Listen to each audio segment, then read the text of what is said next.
Hey guys, welcome back to a new video. I'm Stephanie West. I'm a licensed counselor here in the state of Michigan.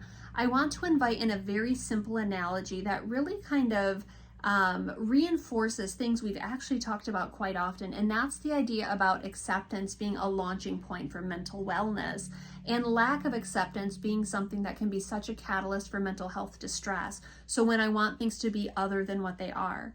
Now imagine I have a child in this room with me, maybe they're 2 or 3 years old, and all around the floor here, there's different creative things that they can use. So there's dolls, and there's Legos, and there's some art supplies, and there is, some sort of like G.I. Joe, and pardon me, I don't know all the toys that kids have, but there's Tonka trucks, and maybe there's a little area with a sandbox. The reality is that kids can get lost in play for hours and hours and hours by just accepting what's in front of them and being creative with it and playing with it and manipulating it and using their imagination and really just taking advantage of what's in front of them.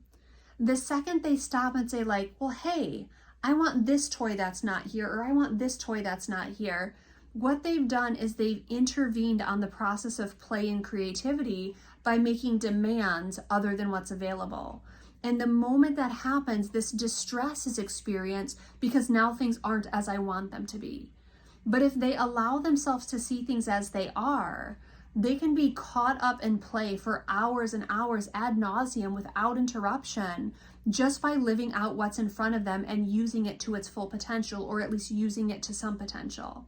But the moment they stop and demand things are different, they're going to experience distress. So think of how that translates in our lives. If we see things as they are and we use them to their full potential, it doesn't mean we don't want things to be different. But if we use what's in front of us, or we use our opportunities to their max potential, there is no limit to what we can actually do. But the moment we stop and we say, hey, well, I want this to be true, or this to be true, or this to be true. I want to have this type of paycheck, or I want to have this type of boss, or I want to have, these types of friends, or I want to do this type of travel. I want this, I want this, I want this. We've just invited distress into our stories. Now, it doesn't mean we shouldn't be stretching and wanting more. That's allowed. But when we start to make demands of things that aren't within our control to actually get, then what we're going to do is we're going to invite distress in.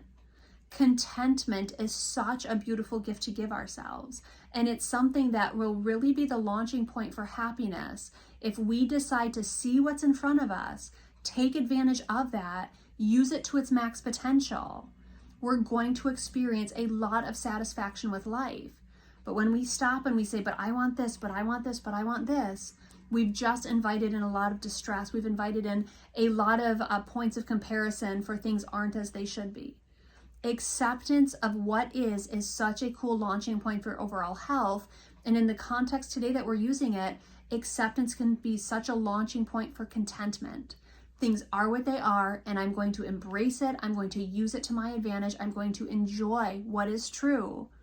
The moment we invite in those points of comparison, or what's lacking, or we constrict on things that aren't afforded to us, that's the moment we invite in a lot of distress. So consider, what does that mean to make peace with what is, to accept what is, to be content with what is? It doesn't mean we can't strive for more, but it means I have a ton of potential right in front of me here. Maybe my invitation is to utilize it.